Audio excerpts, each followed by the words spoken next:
In Philippians, we read that Jesus humbled himself, leaving behind his greatness, his glory and power, and that he became as lowly as a slave.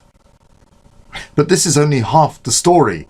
How could Jesus still be God when he had the limitations of our human brain? Could he still be regarded as God if he could only remember as much as we can? We can begin to have an idea of what it was like for Jesus if we imagine becoming an ant. A serious downgrade, to say the least. Our brain has about 100,000 million nerve cells, but an ant brain has only 250,000. Our communication would be limited. Instead of having about 1 million words of English at our disposal, we could only pass signals using a few chemicals. And our job satisfaction would be reduced to carrying things such as pieces of dismembered enemies or half-chewed leaves. Was Jesus ever actually ignorant of something? One possible example was when he said about the coming destruction, "That day or hour no one knows, not even the angels in heaven, nor the Son, but only the Father." It isn't surprising that some early Christians tried to deny this. Some scribes went as far as leaving out the words. Others said that Jesus actually retained his divinely omniscient mind within a human body. Irenaeus vehemently denied this as a heresy because he said that Jesus had to be fully human in his mind, as in every other part of his humanity, in order to save us.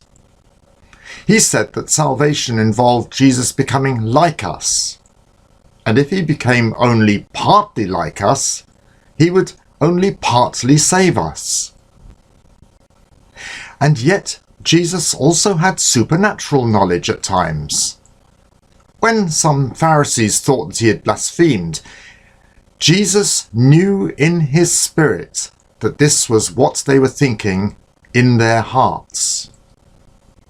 And Luke records a story from Jesus' childhood that implies he already understood more than the teachers in the temple. So we're left with something of a dilemma. As Jesus' human mind could not hold all of his divine knowledge, and a human mind cannot read the minds of others, the implication is that he had some special powers and wasn't really a normal human. But this is precisely the heresy that Irenaeus was so concerned about.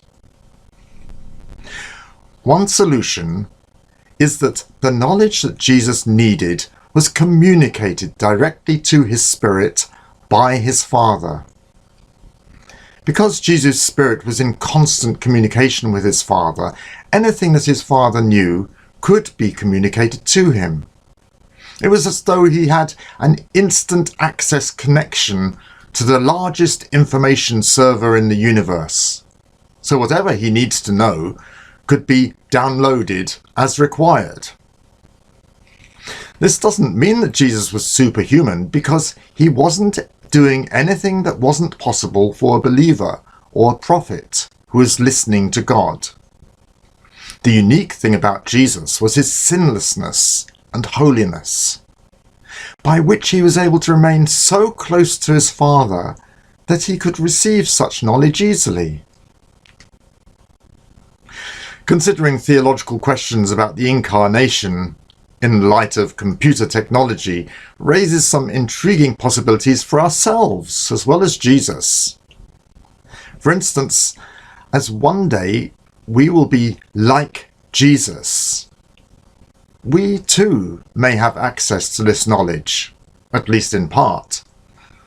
I love being able to look things up quickly on the internet, and I can only imagine what it would be like to download anything from the omniscient mind of God into my own mind whenever I need it.